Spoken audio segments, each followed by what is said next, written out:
Welcome to the Learning Pines YouTube. We hope this video helps. You start by making sure the app is updated and you have your DJI account credentials ready. This prevents interruptions. Once done, open DJI Go and choose Sign In on the welcome screen. Make sure your mobile device has a stable Wi-Fi or cellular connection because the app talks to DJI servers for authentication. If the app requests USB or Bluetooth, plug in or enable the controller so the app can detect your aircraft later. This avoids repeated logins and permission prompts. You now type your email or phone and your password carefully because incorrect capitalization or extra spaces often cause failures.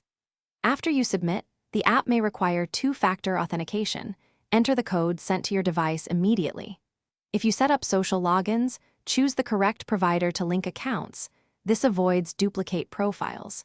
Make sure to tap Remember Me if you want seamless future access, and if you don't get a code, request a resend and check spam folders for verification emails.